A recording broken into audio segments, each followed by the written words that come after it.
முல்லா வாழ்ந்த காலத்தில் ஒவ்வொரு ஊருக்கும் ஒரு நீதிபதி, ஊர் நீதிபதி உண்டு.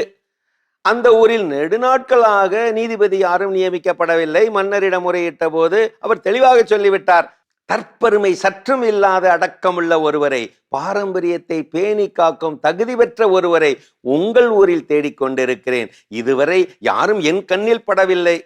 தகுதியானவர்களுக்காகத்தான் நான் காத்திருக்கிறேன். இப்படி சொல்லிவிட்டார் மன்னர். செய்தி முல்லாவின் காதுக்கு போனது. செயலில் இறங்கிவிட்டார். ஒரு நாள் அதிகாலையில் முல்லா ஒரு அதர பழசான மீன் வலை ஒன்றை உடலிலே போர்த்தியபடியே அரண்மனை பக்கமாகவே திரிந்தார். எந்த வேலையாக இருந்தாலும் அரண்மனை சுற்று வீதிகளையே பயன்படுத்தி சுற்றி சுற்றி போனார், வந்தார், தனது காரியங்களை செய்தார். அதே வலையை உடம்பிலே போர்த்தியபடியே. இதை அரண்மனை உப்பரிகையிலிருந்து பார்த்த மன்னர் அது யாரென உற்று நோக்கினார். பணியாளரை அனுப்பி வர செய்து விசாரித்தார்.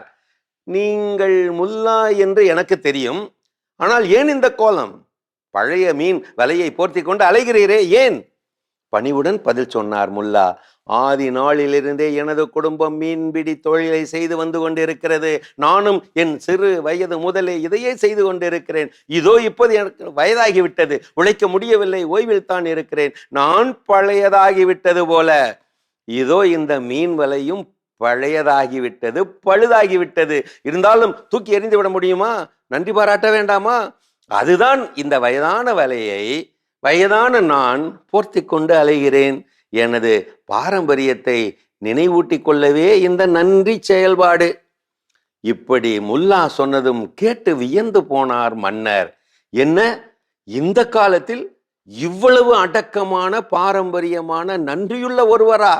இப்படி எண்ணிய மன்னர் விரைவில் அவரையே அந்த ஊரின் நீதிபதியாக நியமித்து விட்டார். நீதிபதியாகிவிட்டார் முல்லா. நாட்கள் நகர்ந்தன. ஒரு நாள் முல்லா அதே அரண்மனை தெரு வழியே போய்கொண்டிருந்தார். இப்போது அவரது உடலிலே அந்த பாரம்பரிய வயதான மீன் வலை எதுவுமே இல்லாமல் உப்பரிகையிலிருந்து இதை கண்டுவிட்டார் மன்னர். சத்தமாய் கேட்டார், என்ன முல்லா, மீன் வலையை காணோமே?